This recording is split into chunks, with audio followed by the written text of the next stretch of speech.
The top of the instrument, whether it's a ukulele or a classical guitar with a Spanish heel, the soundboard sits on the same plane as the top of the neck. So I can't just glue the top to the top of what's here. I have to cut away this thickness from this whole area. That way, when it's glued in place, the soundboard and the gluing surface of the fretboard will all be identical. The sides also, they won't be right at the top of these slots. They'll be down a little bit, whatever the right depth is for the thickness of the soundboard. So what I'm going to do right now is very carefully use a router to cut away the excess wood here. I've got the router set to the depth I need it to be. It's somewhere around maybe 80 thousandths of an inch. I didn't measure it. All I did was hold the soundboard up against the router bit. So that's what I'm going to do right now.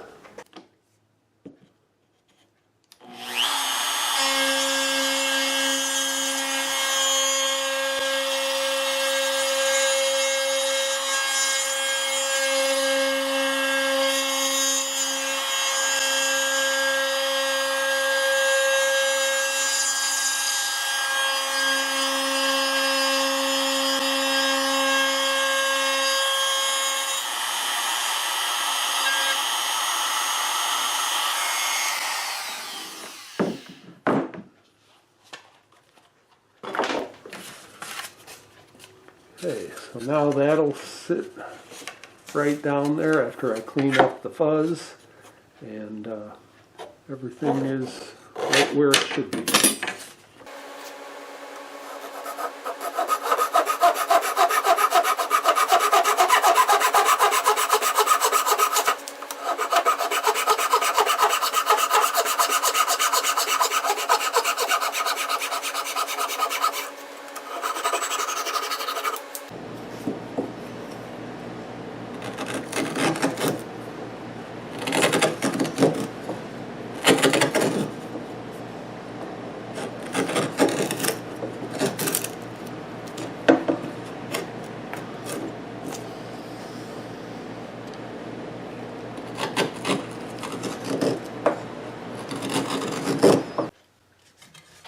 I have the heel foot ready to go, but before I attach the sides, I'm going to shape the peg head.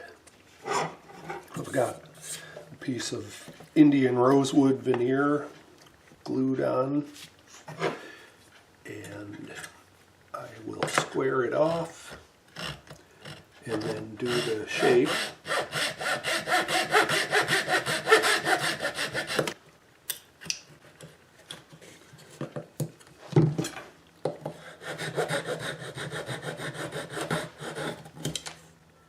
Here's the peg head shaped, and the tuner holes are drilled.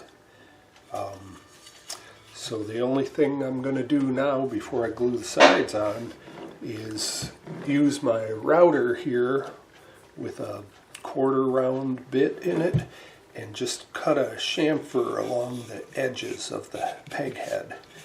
I did this recently with a guitar and I really like the look, so I think it's a nice way to kind of fancy up the peg head without getting too crazy.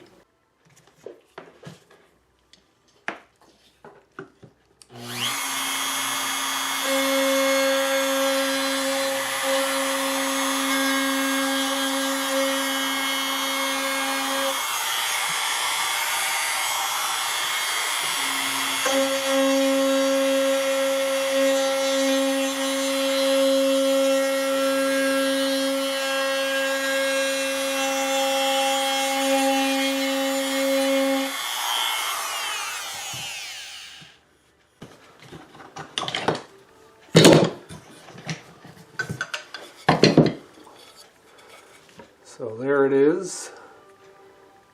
You can, if you're looking square on it, you can just barely see the mahogany under the rosewood, which looks pretty cool.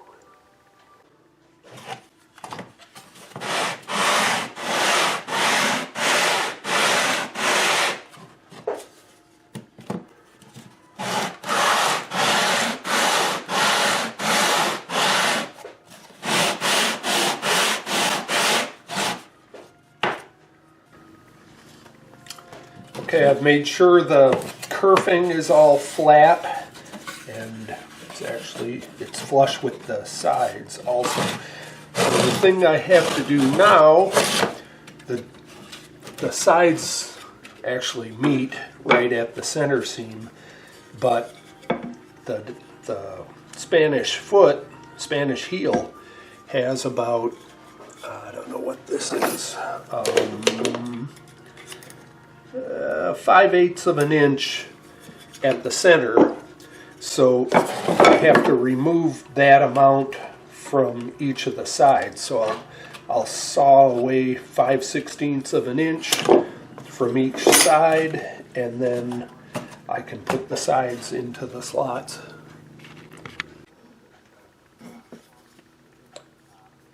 Okay, so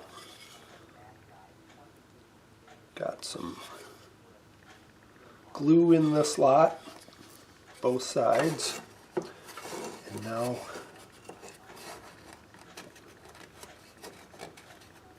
I'll put the wedge in to push the side out against the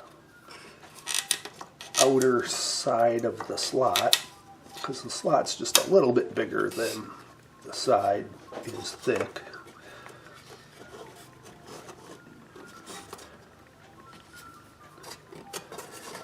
Push this one in place. Then after the glue dries, I'll trim these wedges so they're not sticking out.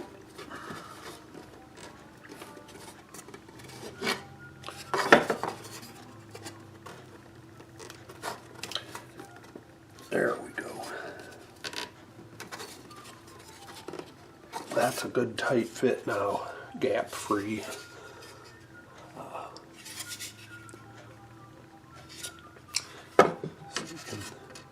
See the wedges sitting there, and like I said, I'll clean those up after the glue dries.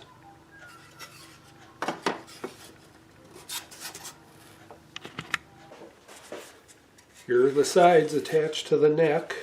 It's pretty stiff, which is fine.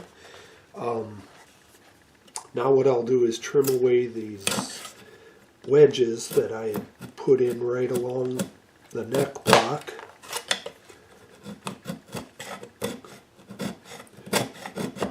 And then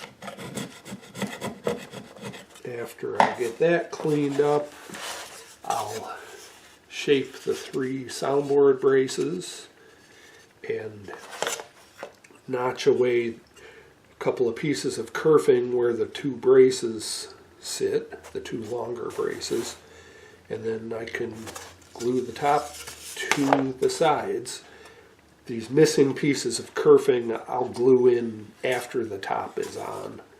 It's just easier than trying to put those pieces just right and level them. And I can't really get in here to level this once it's attached to the head block. Well, once it's attached to the neck.